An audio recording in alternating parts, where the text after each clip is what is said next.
Castel Del Monte, The Key to the Mystery, is a novel which tells the story of a Chinese Feng Shui master who meets Frederick II at the conclusion of an adventurous voyage.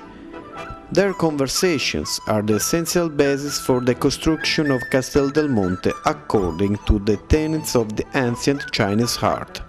Historical fantasy, but not only that according to Arcovito, who has found in the architecture of the fortress and who explains in the book all the elements on which Feng Shui is based, starting from the octagon with its value as a symbol.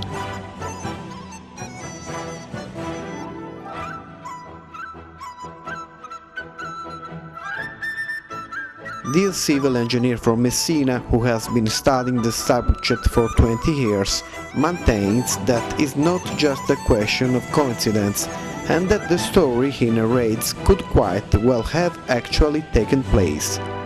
Castel del Monte could be a demonstration of the meeting between the Holy Roman Emperor and a Feng Shui master.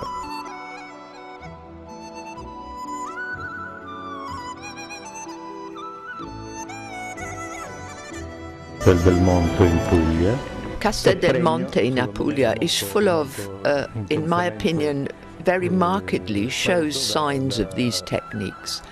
The systems behind the building appear, certainly to me, and I think to many of those who know something about this ancient Chinese art, it appears to be constructed directly on these bases, on Feng Shui principles.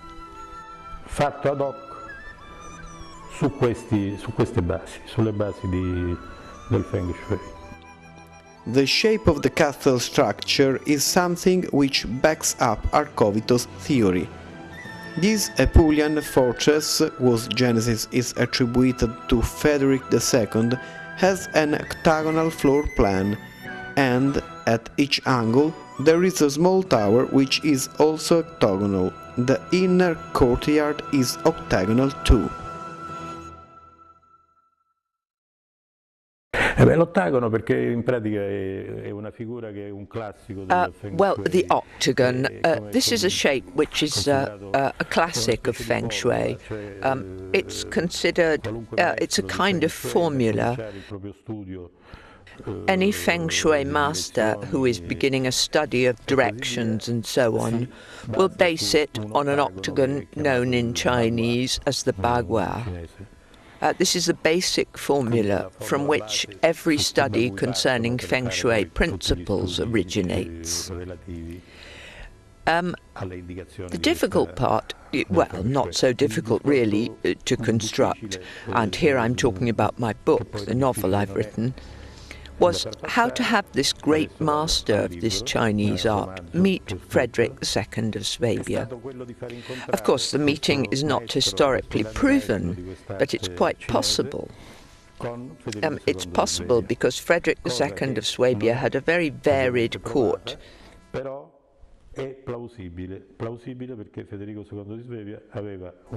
Made up of academics, scientists and scholars from many countries. So it's perfectly possible that just one master of this art from China was among them. Il che non fa escludere che ci fosse anche uno sporadico cinesino maestro di quest'arte che ci sia andato vicino. China and Europe then, according to Arcovito, did have some contacts before Marco Polo made his explorations. Arcovito believes that this new reading of the past deserves to be taken into consideration. La necessità è storica perché finora it's necessary from a historical point of view, because up till now it has been said, it's been believed that the first contacts with the Orient and China were made by Marco Polo. Marco Polo may have gone, he did go, but at a time when Castel del Monte had already been built.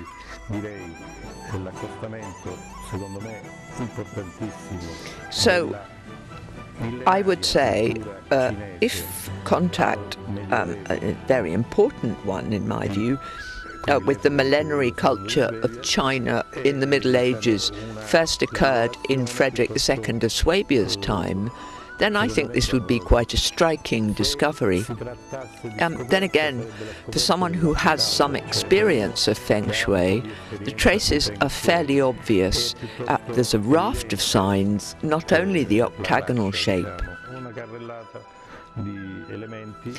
There are several other elements which, in my opinion, lead in the same direction. The people who constructed the fortress must have had some very clear ideas of Feng Shui.